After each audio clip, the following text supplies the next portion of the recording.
Kaixo guztioi, berriro, eskerrik asko berriro, hemen etortzeagatik. Eta bereziki, benetan bilera honetara, espezialki ohore handiarekin, hiru kide hauetari, beraien ametsetan, pasioak, amodioak, benetazko eraikileak, kapitainak.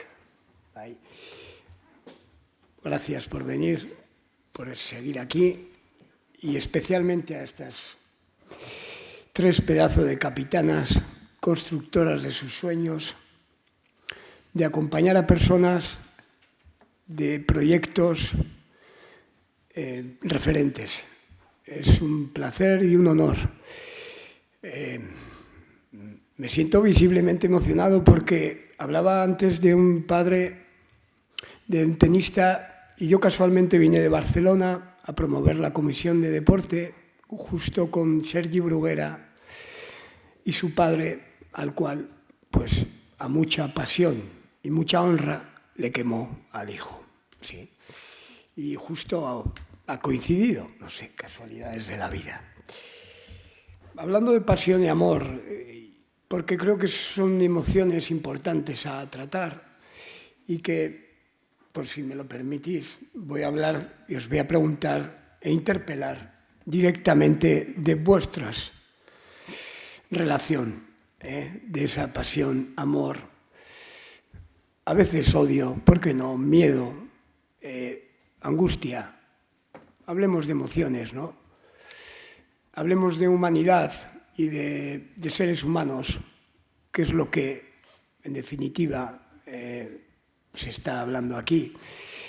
Porque hablando de idolatrías, hablando de dioses, diosas, pues tenemos la sociedad un papel muy importante, también colateralmente en el burnout de las personas. Claro, Olach, tú como gran constructora de un proyecto que lleva años fraguándose con grandes deportistas, yo tuve la suerte y un privilegio de acompañar a una deportista y hablábamos de deporte individual, de cómo los entrenadores a veces necesitan más de las deportistas o de los deportistas que los deportistas del entrenador, ¿no? Hablando de liderazgo. Supongo que en tu día a día, en ese proyecto que has ido fraguando y forjando, habrás tenido mil altibajos, tienes que capear con una infinidad de problemas, situaciones, harás incluso de acompañante al estar ahí presente, ¿no? En el CPT en Fadura. De hecho, pues, ¿cómo capeas? ¿Cómo tú vives y cómo disfrutas de ese proceso de luces, sombras, dificultades, subvenciones?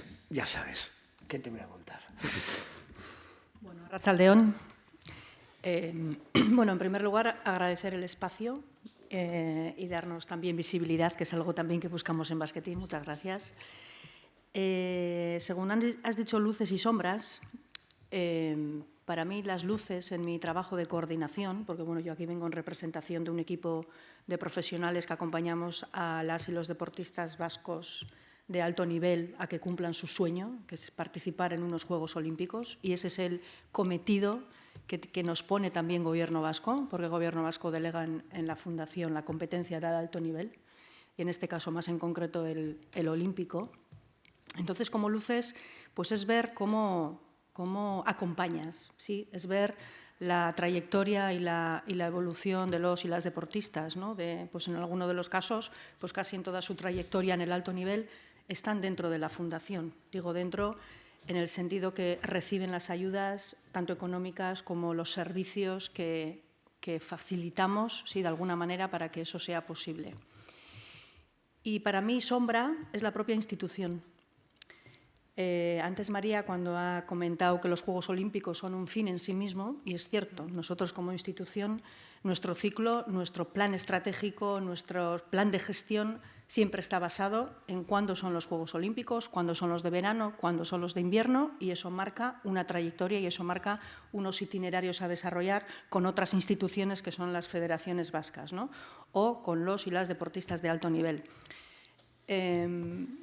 Y según estaba aquí escuchándoos, digo que cuánto trabajo todavía hay a nivel institucional para que de alguna manera dentro de ese staff técnico y dentro de las direcciones técnicas, de lo que son las estructuras ya más vinculadas a lo que son las federaciones, incluso el propio basquetín, ¿no?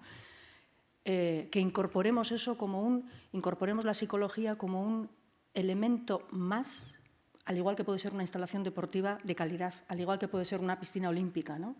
El tener ese acompañamiento más individual, ¿no? Y que muchas veces, yo por la experiencia que tengo, también depende mucho de los recursos que hay. Porque a nosotras nos pasa en la Fundación que tenemos recursos limitados, muy limitados, que ya de paso aprovecho, si alguien tiene algún patrocinador que nos pueda ayudar, sería ideal que nos acompañara. Cuando tienes que decir a un deportista, necesito ayuda, y necesito recursos porque necesito un psicólogo o una psicóloga, a veces nos vemos en la tesitura de decirle, pues no te podemos ayudar, sabiendo lo importante que es, ¿no? Entonces, para mí eso en este caso es una de las grandes sombras que tenemos como institución, y el no poner, digamos, en el mismo nivel, ¿sí?, lo que un deportista necesita en su trayectoria en el alto nivel. Yo ya vinculado ya exclusivamente a la parte olímpica y a lo que nos dedicamos en basquetín. No sé si he respondido a la pregunta. Bueno, perfectamente. Sí, perfectamente, es que ricasco, porque eso es hablar directamente de tu persona, además en una manera de, no es por mí, que no sea por mí, sino es por una manera propia de la institución o de la situación que todavía queda por desarrollar estos recursos. Bueno, no quiero quitar espacio, pero sí que me parece interesante que en esta reflexión, sí que es una cuestión que incorporamos el año pasado en las bases que regulan las becas que otorgamos anualmente, y era la cuestión de salud mental. Cuando una deportista sufre una lesión o por maternidad no obtiene los resultados necesarios para poder acceder a la beca basquetín, bueno, pues hacemos como un periodo de, bueno, vas a seguir manteniendo la beca, ¿sí?, a pesar de que no tengas resultados. Y el año pasado incorporamos, porque sí que hemos tenido algún par de casos que por burnout, vamos a decirlo así, no pudieron competir al más alto nivel y mantuvimos la beca. Sí, quiero decir que es un elemento que lo hemos incorporado. ¿Me podéis pasar el micro un momentito y ya lo solventamos? Puede ser por eso. Bueno, es que ricasco, Olat. He tratado de generar 3 bloques, un poquito cómo disfrutamos o cómo trabajamos. Sí, perdón. El proceso, ¿no? Ana, por lo que te toca, ¿no? En todo ese proceso de trabajar en centros, con instituciones, hablando de qué cosas, qué situaciones que vivís, se os escapan a vuestro control. Y es difícil, pues a veces, entiendo, capear, ¿no? ¿Qué situaciones, pues, o ves que están presentes, ¿no?, en el día a día? Mira, yo creo que a mí se me remueven muchas cosas cuando hablamos del trabajo en una institución, porque hay veces que, y lo digo con la mayor sinceridad, porque creo que no hablar sinceramente es hacernos trampas cuando tenemos que explicar cuál es nuestro trabajo, y coincido contigo que al final el mayor enemigo a veces es quien te contrata. Pero sobre todo, sombras y luces, o luces y sombras, me encanta esa expresión. Yo he tenido muchas más luces que sombras, porque al final me considero una apasionada de mi trabajo, no obsesiva a día de hoy, ¿vale? O sea, sé diferenciar y buscar, he tenido que buscar mis rutinas, como decía María, ¿no? Pero incluso trabajando a veces en instituciones donde te llevan a la extenuación, pienso que afortunada soy de estar porque puedo ayudar. Y cuando no estás, no hay donde puedan acudir. Incluso a veces, yo he estado en proyectos, he tenido la suerte tengo una vertiente de, como decía María hoy cuando estábamos comiendo, de bajar al barro y estar siempre en el barro, pero yo he tenido la grandísima suerte de generar proyectos. Y yo siempre he trabajado con construcción de proyectos que identifican no mi forma de trabajo, sino mi forma de ser. Y las instituciones lo han ido comprando, a pesar de que a lo mejor los primeros años de forzar y de integrar han sido muy duros, porque desde ya como psicólogo no te forman para la gestión y para la negociación y para pedir perdón por estar, pero te están contratando, ¿eh? Entonces queda muy bien a veces decir, tenemos psicólogos, y yo he llegado a tener un equipo de 30 psicólogos en una institución. O sea, psicólogos, tutores, integradores sociales, educadores sociales, o sea, y no íbamos al rendimiento, pero si la persona está bien, el rendimiento se podrá optimizar, ¿no? Pero al revés no. Entonces, al final aquí yo creo que es suerte de estar, ¿no? Me siento agradecida de haber podido estar, porque de la forma que sea he podido contribuir, y en muchos de los casos el compromiso era, aunque los deportistas no estén, nosotros seguimos dando servicio aunque sea el siguiente año.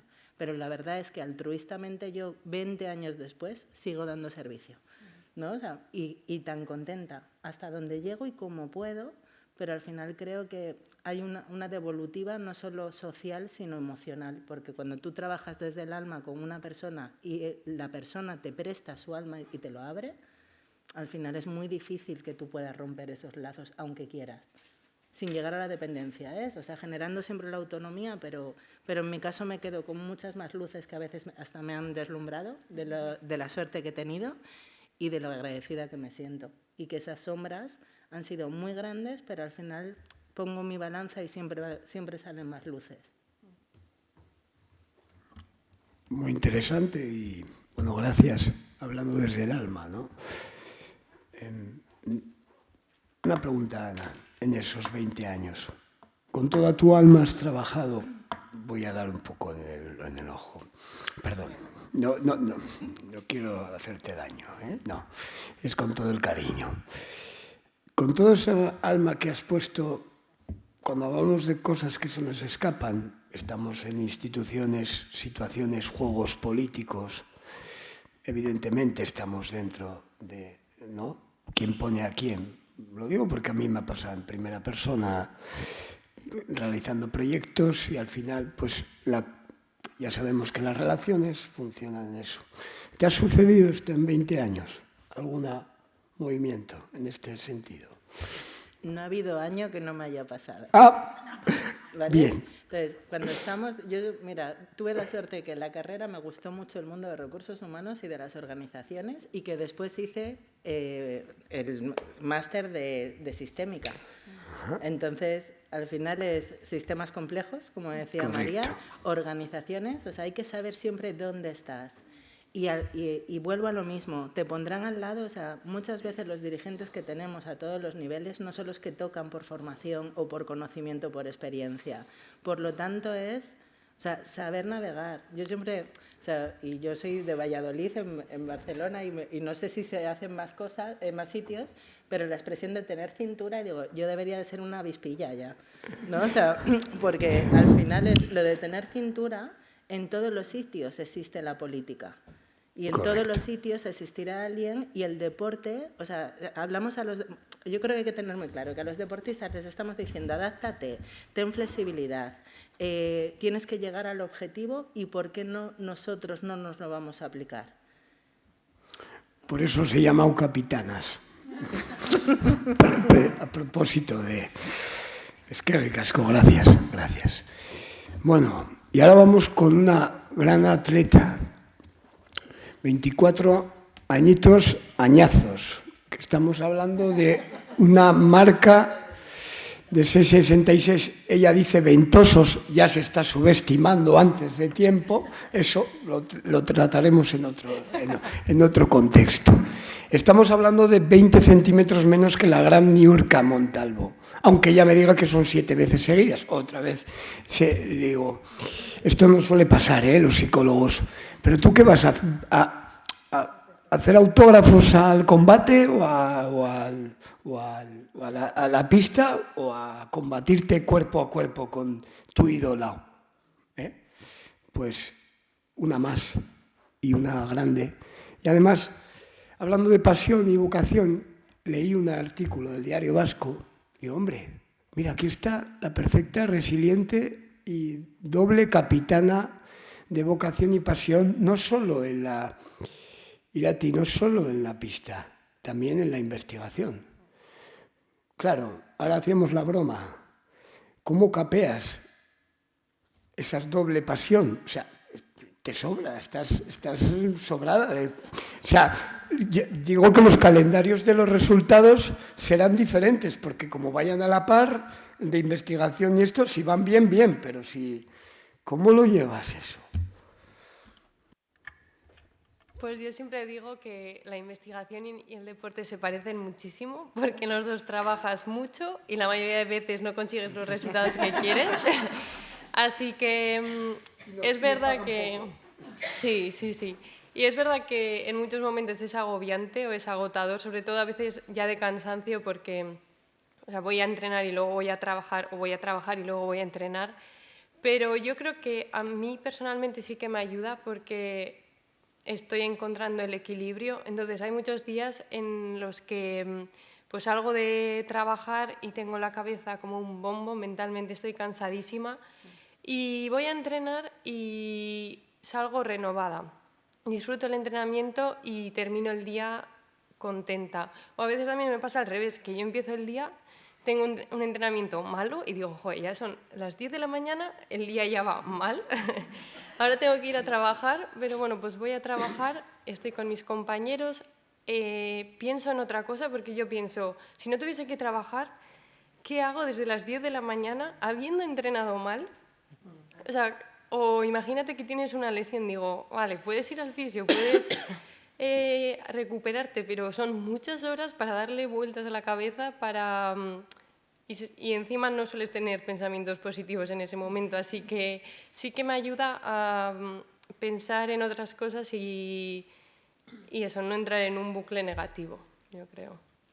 O sea, que te ayuda a trabajar la creencia limitante de que porque hagas un calentamiento malo no va a salir la competición mala, ¿no? Eso bueno, es, sí, hablando sí. de... Y una pregunta, Irati, que al leer el artículo, ¿no? Claro, tú con 24 años, a mí me ha recordado un poco cuando yo me marché a Barcelona con 18, con 20 me fui a México a hacer una estancia de movilidad.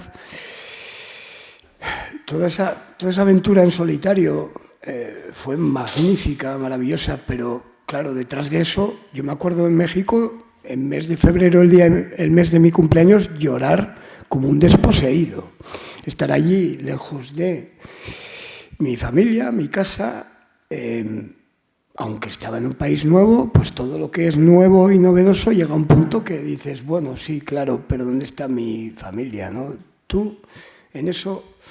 ¿Cómo has llevado, cómo llevas esa soledad, ¿no? En algún punto, ¿no? de tu travesía? Porque los deportistas y los que son soñadores, claro, se ve todo muy bonito, maravilloso, pero hay que capitanear en soledad, ¿no?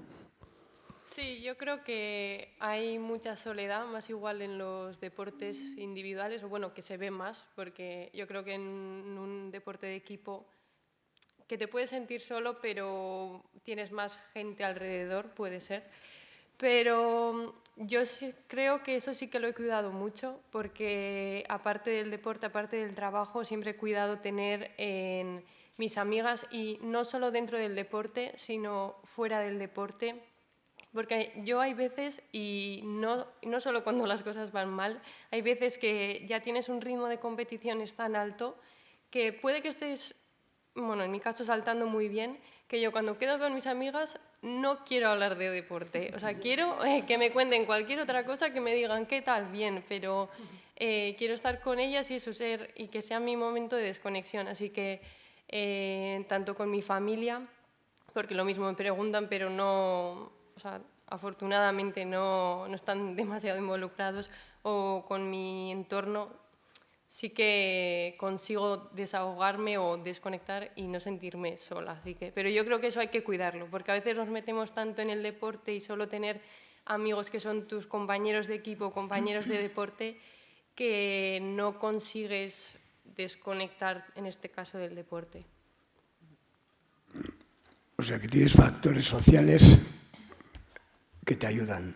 Sí, a mí yo lo aprecio mucho y por eso lo cuido, porque siento que lo necesito. Claro. Bueno, luego en el segundo bloque te preguntaré sobre una experiencia personal que no tienes que contar, por supuesto, pero cómo te afectó al rendimiento, ¿no? Que leí en el artículo. Esto de que no hablar de deporte ni de psicología es muy nutritivo, ¿eh? Es muy nutritivo. A mí me preguntan y yo soy jardinero, para todo el que no me conoce. O sea, porque, bueno, hola, segundo bloque, inteligencia emocional, ¿no? Gestión emocional de los altibajos, ¿no?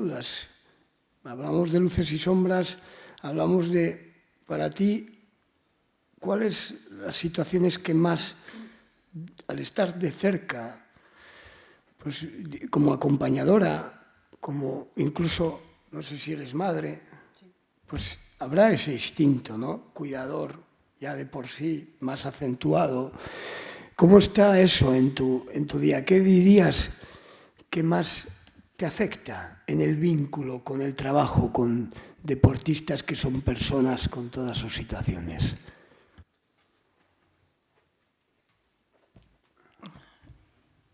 Lo que más me cuesta lidiar es como hasta dónde llegar con el deportista o con la deportista, porque a su vez en algunos momentos soy yo quien dice que no se puede, que no tenemos recursos, no puedes estar en el proyecto. Sí, hay algunas decisiones que recaen sobre mí, ¿no? Y entonces es un acompañamiento a veces, digo que hay con algunos deportistas, con algunas deportistas, que es el contexto, o sea, ya está enmarcado cuál es la situación y cuál es mi rol, pero hay en algunos casos en los que eso no está claro o yo no lo he clarificado, ¿no? Y entonces tienes la sensación a veces de que estás truncando un sueño, de que tú eres parte de eso, ¿no? Del no poder estar ahí sabiendo que puede tener talento, porque se percibe y se intuye que hay datos de que puede tener un desarrollo y que puede tener resultados, pero no tenemos el cómo hacerlo. Olache, en tu caso es doblemente difícil porque en otro centro de alto rendimiento, bueno, llaman a Ana María Ayo, aunque no está, ya habrá montado su equipo, pero claro, tú cómo te vas a casa, ¿no? Cuando no puedes, porque ha habido situaciones, me acuerdo uno de que estaba seleccionado, que estaba fuera, está lejos de su casa y tiene una situación personal que ¿quién atiende eso, no? Bueno, en nuestro caso en Basqueteam tenemos un equipo de profesionales en los cuales, bueno, pues ahí tenemos un psicólogo, también nos acompaña hoy que está aquí con Raúl, que también me gustaría hablar del servicio de la NRHA, que es todo el apoyo, el acompañamiento para todo el tema de la inserción laboral, que también es un tema que preocupa muchísimo a los y las deportistas de alto nivel. Entonces, bueno, hay un equipo de profesionales que de alguna manera, bueno, pues abordan desde esas diferentes disciplinas o lo que sea, ¿no? Pero sí que es verdad que yo, por mi manera de ser, ¿no? A veces me implico mucho con los deportistas y con las deportistas. Y dentro de esa implicación, pues está el cómo a veces pones los límites, porque yo esta mañana he estado gestionando los servicios médicos para 2 deportistas. Me han llamado a mí, oye, Olach, necesitamos esto, necesitamos celeridad, lo tienes que hacer, pum. Ya está. Mi cabeza dice, lo tienes que hacer. Da igual que sea mi trabajo, que no sea. Somos un equipo pequeño, tenemos 70 deportistas de alto nivel a los cuales nos debemos y en el momento pues lo que te toque, ¿no? Y entonces hay veces que tienes la sensación de que ayudas hasta que igual el año que viene a esa que me ha pedido hoy esa ayuda en los servicios médicos, cuando publiquemos las becas, igual las resoluciones que no va a tener la beca. Pero es parte de tu trabajo al final. Porque es vocacional también, ¿no? Sí. Y como cuando voy a casa, como tengo 3 niños, pues ya estoy entretenida. Ya estoy entretenida. Sí, claro. O sea que ya el sueño va a ser profundo, ya caes. Sí, totalmente. Ana, en este sentido, claro, hablamos de vínculo. hablamos de afectividad. ¿Cómo no afectarse? ¿Cómo no decir, no, es que tienes que... A mí me dicen, Aitor, no te puedes implicar. Perdona, trabajo con personas. ¿Cómo no me involucro? Si una de las partes de trabajo importante es el vínculo terapéutico. ¿Y cómo eso no acaba pues, afectando, ¿no? O igual en realidad la pregunta es, ¿cómo convives con esa afección que te afecta y te angustia hasta que se resuelve en un proceso? Pues, mira, yo cuando empecé tenía 24 años y los deportistas con los que trabajaba había algunos que tenían más años que yo. Y yo me acuerdo que esos 2-3 primeros años a mí todo me quedaba muy grande. O sea, el síndrome de la impostora, que todavía convivo con él, pero en ese momento no era un síndrome, era verdad. O sea, es como yo acababa de pasar por lo mismo que pasaban ellos, ¿no? Y yo no sé, o sea, cuando hablamos de controlar las emociones, yo siempre digo, no hay que controlar, hay que gestionarlas, porque controlar una cosa que no está bajo nuestro poder, lo que pueda afectarnos, es muy difícil, ¿no? Y yo no os puedo decir, no tengo ni idea, o sea, de cómo he llegado a... No creo que tenga una dualidad, pero sí que en algún momento decidí que para poder ayudar, para poder cuidar, para poder acompañar, yo tengo que tener mis espacios. Y tengo una grandísima suerte, que es que duermo muy poco, pero muy profundamente. Entonces, yo creo que mi mecanismo, tengo dos. Uno es desactivarme por la noche. O sea, yo llego a casa, no tengo 3 criaturas, pero me desmayo. O sea, es casi porque llego muy tarde, entonces me desmayo. Luego ya me levanto a las 5 de la mañana. Y dos, que me encanta bucear. Pero creo que una de las herramientas de que me gusta bucear es que nadie me habla y yo no hablo a nadie. Entonces, que eso era como, no, lo que escuchas, ¿no? O sea, no sé en qué momento, o sea, creo que puse en valor que si yo quería dedicarme a esto, tendría que sanarme cada día. Pero es verdad que lo único que me quita el sueño es cuando veo a una persona que está sufriendo tanto que pasa no a una parte de salud mental, sino ya a una parte médica psiquiátrica. Porque eso es, o sea, te planteas qué no he visto, te responsabilizas y también me tengo que perdonar porque no podemos ver todo. Y porque hay una parte que se oculta, evidentemente se oculta, porque se tiene que ocultar porque mostrar debilidad en el deporte o en la sociedad no está bien visto. Entonces, pero... O sea, sigo muy conectada, sigo muy vinculada y hay veces más de lo que toca, pero lo asumo desde... También sé decir que no, aunque debería de aprender a decir más veces que no, que venga, pues lo hago, ¿no? Poco a poco. Todavía me quedan unos cuantos largos años para seguir aprendiendo y desaprender otras cosas. Y unos cuantos buceos, ¿no? Bueno, muchos. O sea que tú sabes sumergirte bien en las cuevas, ¿no? De tu propia personalidad, tu propia persona. Es difícil, sí. Esto es algo que lo he vivido con deportistas que estaban ya con síntomas de anorexia, bulimia. Pues mira, no sé si es más difícil el sufrimiento de la propia persona o que los que te han llevado a que trabajes con ellos no quieras darles unas hostias. Perdón, ¿vale? Lo digo porque digo, ¿a cómo hemos llegado a este punto? ¿No? Eso es algo que no solo el sufrimiento, la pena, sino la ira, ¿no? La emoción de decir, pero ¿qué estamos haciendo? ¿No? Hablando de humanizar el rendimiento, ¿no? Y bueno. Te hago una puntualización. Creo que es súper importante que todos los profesionales tengan un autoconocimiento muy grande. Porque al final estamos hablando de dar herramientas a todos los demás, pero ¿dónde estás tú? O sea, ¿cómo te conoces tú? ¿Cómo puedes saber hasta dónde puedo parar o hasta dónde tengo que ir?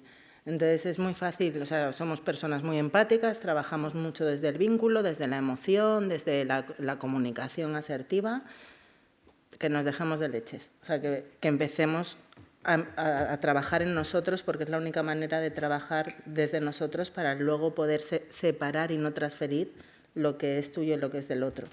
Y para eso necesitamos mucha supervisión. Sí, ha dado en el clavo de una cosa importantísima, el trabajo personal.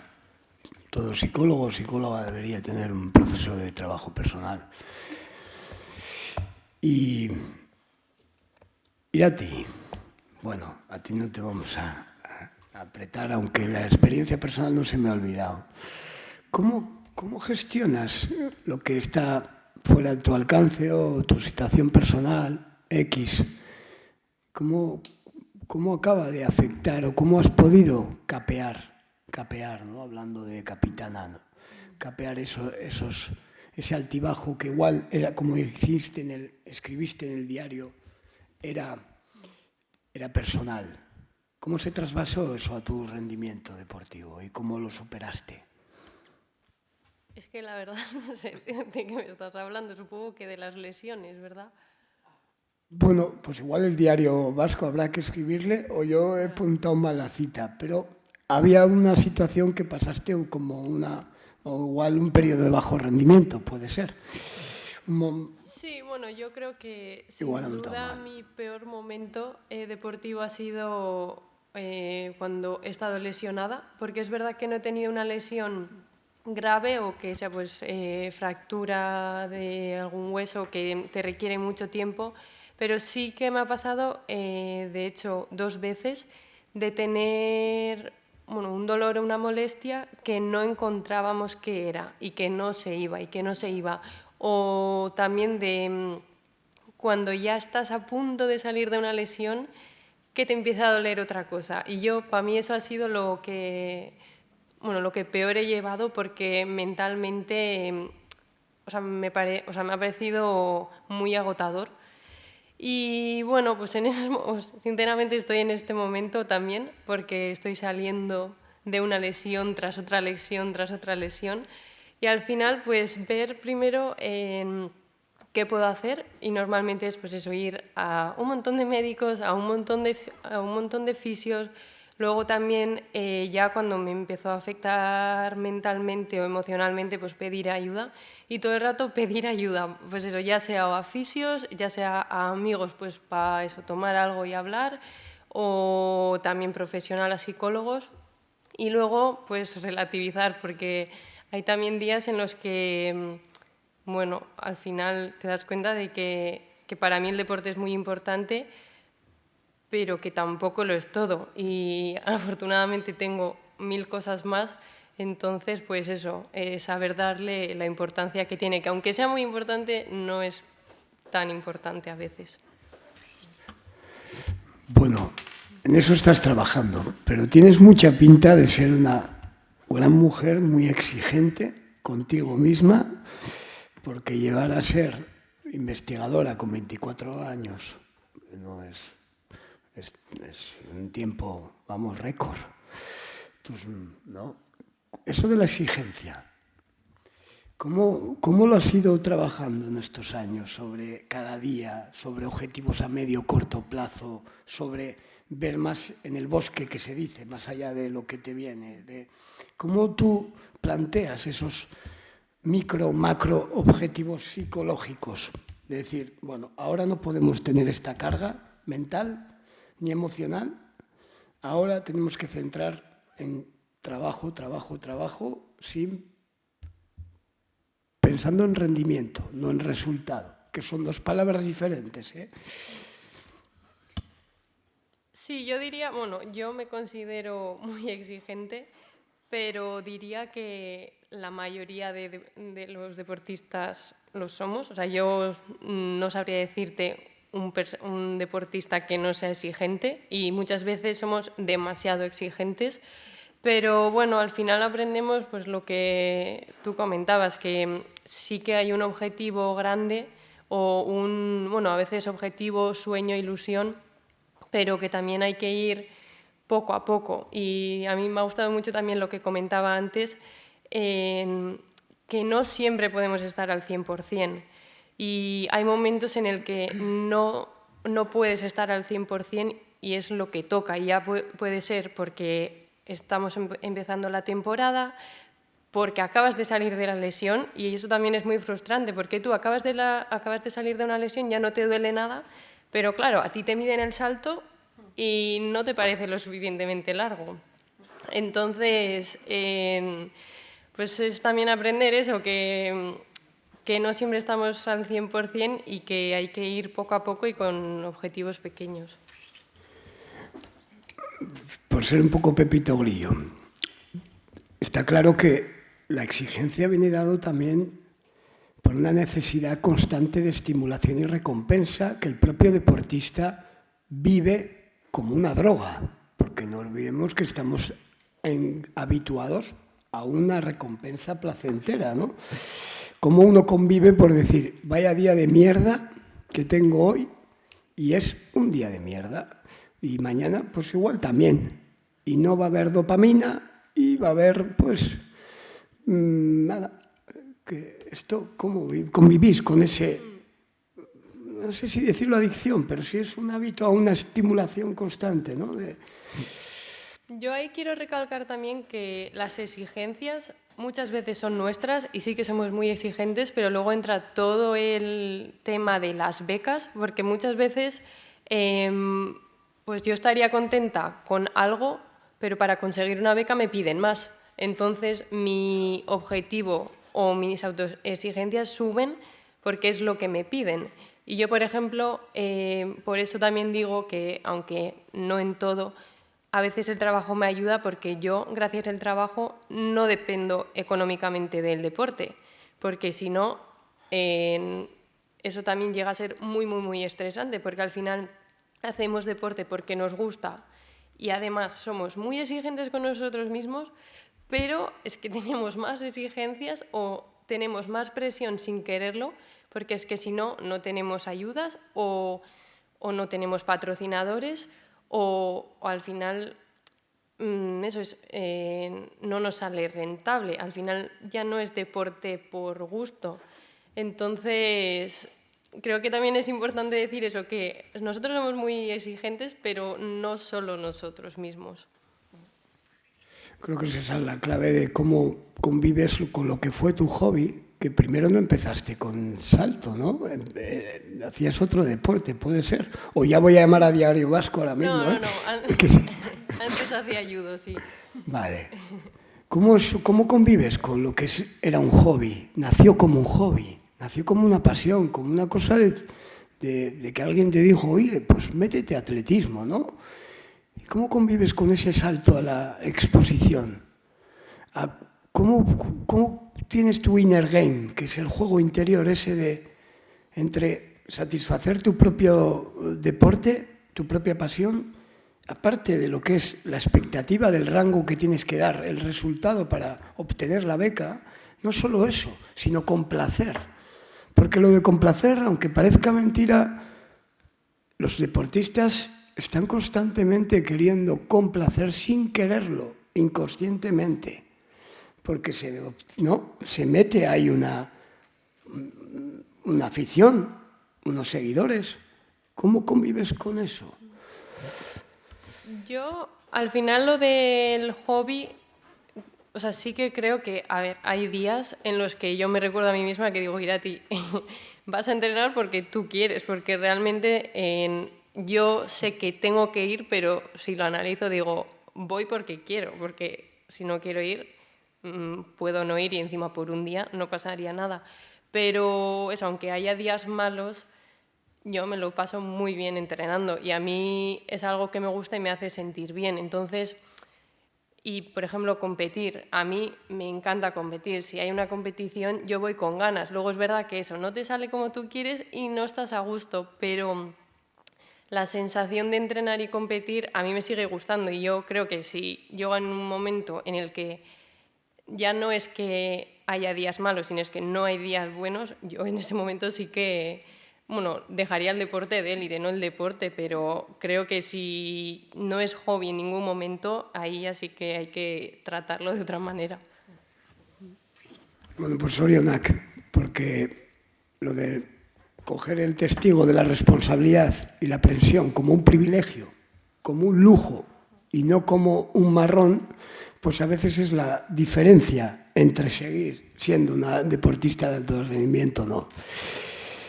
Bueno, vamos un poco al cierre. Desafíos y ilusión para la esperanza, ¿no? Con lo que la psicología está avanzando, ¿no? Y lo que hemos traído hoy aquí. Olach, ¿qué retos entiendes que ya has comentado y qué esperanzas, visos ves? Porque estás tú en contacto constante con instituciones, con mentalidad de los deportistas. ¿Cómo va esto? ¿Cómo verías que la psicología no solo está de moda, sino que eso se irá implantando como una manera sistemática? Yo hablo de las instituciones, pero yo soy parte de la institución, eso también lo quiero poner encima de la mesa. Para mí uno de los grandes desafíos sería, tal y como se ha dicho aquí en la introducción y la presentación de esta tarde, de esta jornada, es poner a la persona en el centro, que creo que todavía estamos un poco lejos de eso. Y si colocamos a la persona en el centro, probablemente el sistema de ayudas podría cambiar, el enfoque que tenemos de los servicios a ofrecer podría cambiar. Y en ese sentido, a veces creo que por mucho que estemos ahí cerca, acompañando, hay algo también que se nos escapa, ¿no? Porque a mí, por ejemplo, también me pasa mucho que también tengo relación con padres y madres, ¿no? Cada vez hay modalidades deportivas que son olímpicas, como es el caso del skate, que tenemos niños, niñas de 12 años, 13 años, 14. El padre es el entrenador. Y tú ves situaciones en las que también no sabes cómo meter mano. Ves situaciones que te pueden resultar, no digo en el caso del skate, en otras, digo por no focalizarlo ahí, que te da la sensación de que son poco sanas, saludables, para que el deportista o la deportista tenga un recorrido dentro de unos parámetros que le puedan, no sé, ¿no? Acompañar, ¿no? Darle cierta seguridad. Me ha gustado mucho en una de las ponencias, no sé cuál ha sido, ¿no? La parte de la realización personal, ¿no? Todo el desarrollo, ¿no? Y a veces yo, desde luego, siento la impotencia de no sé cómo hacerlo. Y no solo en menores, también en mayores, que todavía los padres y las madres están muy encima. No quiero aquí colocar a los padres y las madres como si fuéramos, porque yo me incluyo, ¿sí? También lo entiendo, que puede haber esa parte, pero... Pero es que has dado un deporte clave y una situación, me parece psicológicamente bastante preocupante, como un deporte de nuevo cuño, como es el skate, donde una de las cosas que me escandalizó fue con 14 años, una olímpica, ser campeona olímpica y aparecer en todos los medios hablando de protección de la infancia y claro, esto cómo está, ¿no? Porque muchas atletas que tienen anorexia y tal son chavalas de 16 años, ¿no? ¿Qué desafíos plantean las instituciones para proteger esto? ¿Hasta dónde pueden llegar? Porque claro, que mandas los medios, claro, y ponen la pasta. Sí, ¿No? Y a veces te puedes encontrar en la tesitura, que a ver, lo que voy a decir a lo mejor puede resultar un poco... Lo voy a decir. No te muerdas mucho. Sí, lo voy a decir. Que a lo mejor el resultado está por encima de lo que esa persona, de lo que esa deportista está viviendo. Claro. Está a puertas de los Juegos y dices, bueno, ya hablaremos después. Ahora, entrena, haz lo que tienes que hacer y lo que haya que solucionar, ya lo solucionaremos a la vuelta. Así es, así es. Parece una burrada, pero quien obtiene una Olimpiada o un Campeonato de Europa con 15 años está tomando cocaína deportiva. Perdonar la palabra, pero es así. Y hay que gestionar eso. Ana, retos, desafíos con tu larga trayectoria y capear en todos los océanos. A ver, yo creo que siempre hablamos de qué hacen los demás y yo creo, o sea, que hay una parte que es económica, que es de instituciones, que es lo que hemos hablado aquí, y hay una parte que creo que cómo exponemos desde el área de la salud mental o del bienestar. O sea, a mí me gusta más hablar de bienestar que de salud mental. O sea, yo creo que los psicólogos no hemos sabido vender. Y yo odiaba esta palabra cuando me decían en el máster, tenéis que saber vender. Y yo, joder, yo no he estudiado ADE, ¿no? O sea, yo soy psicóloga. O sea, no... Entonces, a mí, o sea, hay una parte que eso, o sea, el poder hacer pedagogía ya no es vender. ¿Para qué servimos? Y no servimos solo desde la enfermedad. Y yo creo que somos unos virtuosos los que estamos en el mundo del deporte porque estamos en la optimización, ¿no? Y cuando tú explicas, a mí cuando viene, o sea, a pesar de que yo esto me lo creo, y lo digo con convencimiento, cuando me viene un deportista y me dice, pues tengo mi fisio, mi prepa, y a mis entrenadores, pues quiero a mi psicóloga, ¿no? Y yo pienso, voy a llorar, ¿no? Porque no le pasa nada, o sea, solo quiere estar más concentrado, estar más activo, el estar más ambicioso, ¿no? Entonces, desde esa parte, o sea, pienso que hay una parte como reto, primero, que no nos desanimemos, que yo creo que hay más conciencia y más consciencia de para qué servimos y que si no lo sabe la población o la sociedad es porque tampoco lo hemos sabido hacer de la manera que lo tenemos que hacer y que ahí yo creo que no tenemos que no ser tan víctimas y empezar a empoderarnos nosotros desde el lado de ¿qué te digo que hago?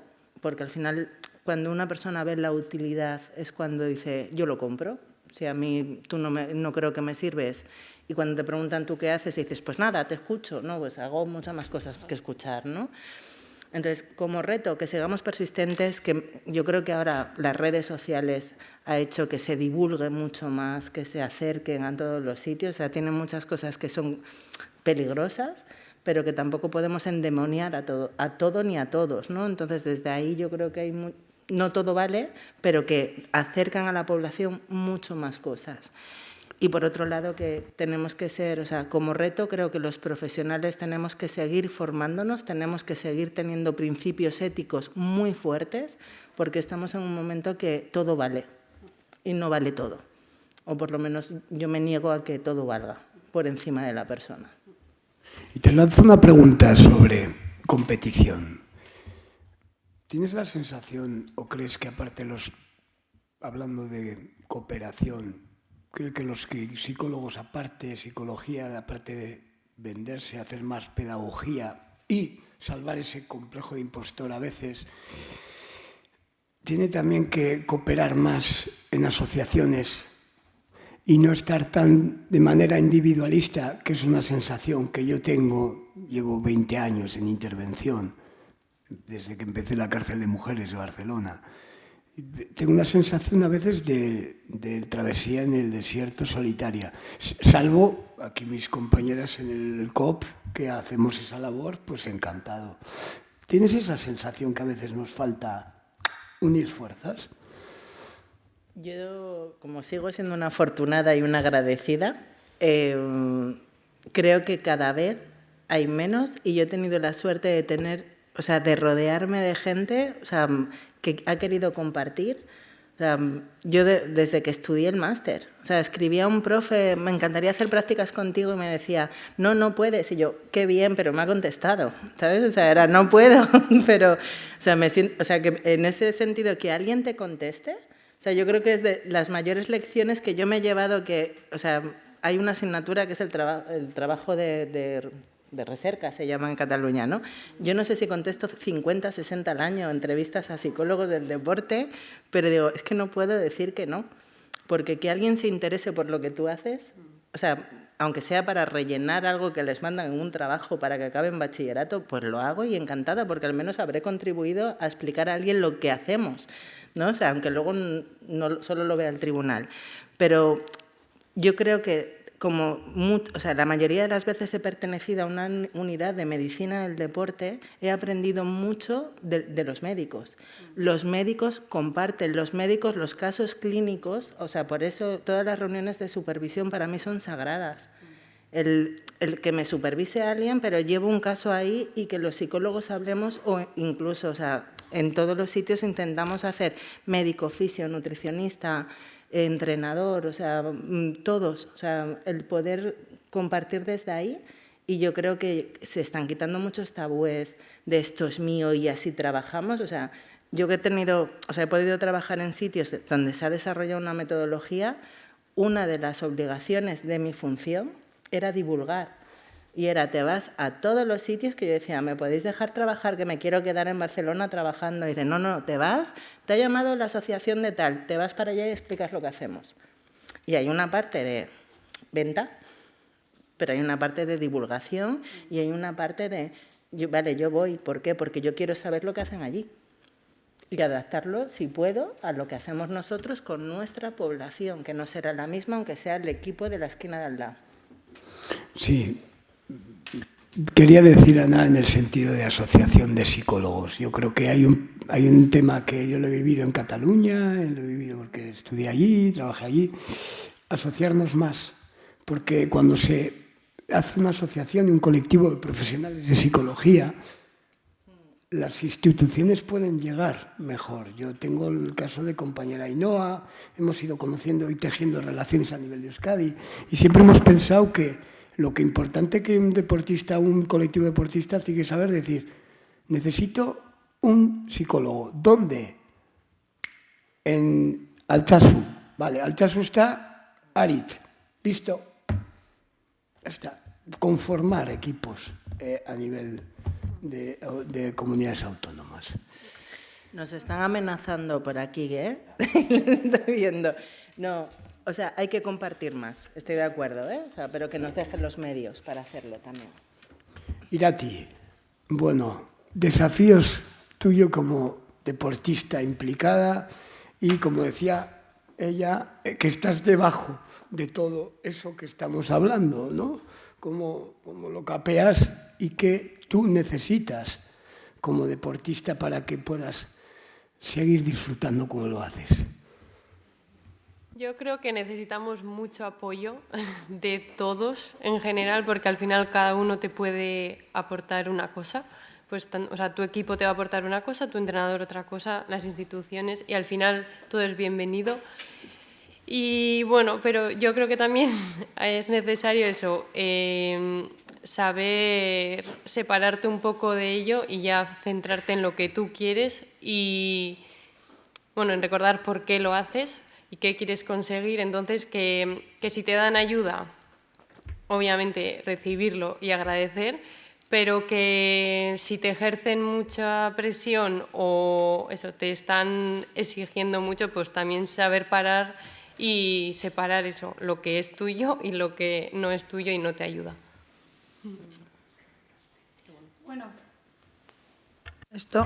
Bueno, pues muchísimas gracias. Me toca un poco hacer el cierre y voy a coger frases muy concretas, como si fueran cápsulas de vitamina, para que podamos centrarnos en que cada una de las que estamos aquí somos y estamos, como suele pasar siempre, los que somos sensibles al tema.